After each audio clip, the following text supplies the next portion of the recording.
Hello bachcho, let's see the question. Wild varieties of plants must be conserved to maintain ecosystem, future evolution, feeding wild animals या incorporate useful traits in future crop varieties.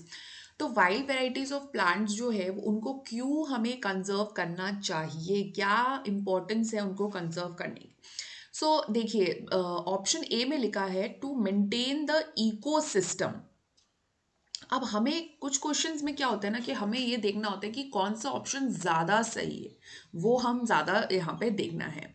Future evolution के लिए या फिर wild animals को feed कराने के लिए या इनकॉर्पोरेट करने के लिए useful trades in the future crop varieties. तो इन चारों में से जो सबसे ज़्यादा अप्रोप्रिएट है ना, दैट इज ऑप्शन डी।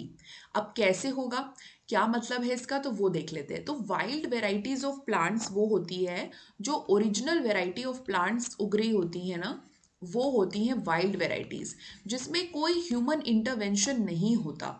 तो ये अपने आप से ही उग रही हैं, जैसे कि पहाड़ों में या कहीं पे भी नॉर्मल अपने नॉर्मल सर्कमस्टांसिस पे ये अपना उग रही हैं।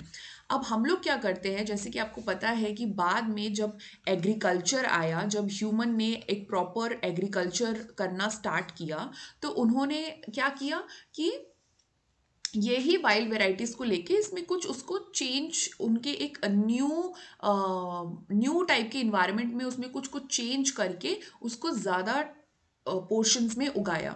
सो यहाँ पे अगर मैं आपको एक एग्जांपल बताऊं, तो जैसे कि हम ले लेते हैं ट्रिटिकम ब्यूटिकम। सो ट्रिटिकम ब्यूटिकम जो है ये एक वाइल्ड स्पीशीज है जो कि उगा करती थी, ठीक है। अब हमने क्या किया, हमने इसमें थोड़ा सा चेंज करके हमने डोमेस्टिकेटेड वेराइटीज इसमें करी, जो हम डोमेस्टिकेट करते हैं। तो ये है ट्रिटिकम मोनोकोकम। सो ये जो है ये डोमेस्टिकेटेड वेराइटीज है, डोमेस्टिकेटेड वेराइटी है। सो अब इसमें जो है ट्रिटिकम मोनोकोकम थोड़ा सा बेटर है ट्रिटिकम बेटिकम से। वो पूरी वाइल्ड स्पीशीज है। कई बार ऐसा होता है कि वाइल्ड स्पीशीज हम खा नहीं सकते, नॉर्मल अपने सब्जी वगैरह में या फिर नॉर्मल अपने खाने में हम उसको यूज़ नहीं कर सकते, क्योंकि उसमें और कुछ दिक्कतें हो सकती है, प्रॉब्लम हो सकती है। तो उसको हम थोड़ा सा चेंज करते हैं, उसमें यूजफुल ट्रेड्स इनकॉर्पोरेट करते हैं और उसको डोमेस्टिकेट करते हैं लार्जर सराउंडिंग्स के लिए। ठीक है, तो यहाँ पे सबसे अप्रोप्रिएट आंसर होगा to incorporate the useful trades in the future crop varieties. तो ऑप्शन डी सही होगा। बात करें ऑप्शन बी की, तो लिखा है फीडिंग वाइल्ड एनिमल्स। तो वाइल्ड एनिमल्स को अगर हमें फीड ही करवाना है तो उसके लिए हमें वाइल्ड वेराइटीज को कंजर्व कराने की कोई ज़्यादा आवश्यकता नहीं है, क्योंकि जंगली जानवर तो बाकी कुछ भी पेड़ पौधे वो खा ही सकते हैं। ऐसा तो है नहीं कि जंगली जानवर जो है सिर्फ वाइल्ड वेराइटीज ही खाएंगे। तो ये वाइल्ड वाइल्ड सोच के कंफ्यूज मत हो जाना आप, ठीक है। तो बी है गलत।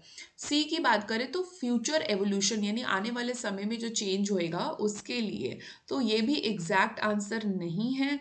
ए है मेंटेन इकोसिस्टम। तो इकोसिस्टम ये मेंटेन करना, ये तो कोई नॉर्मल प्लांट्स भी हम जब उगा रहे हैं तो वहाँ पे भी हम ध्यान रख सकते हैं, तो इसका कोई स्पेसिफिक तो नहीं है।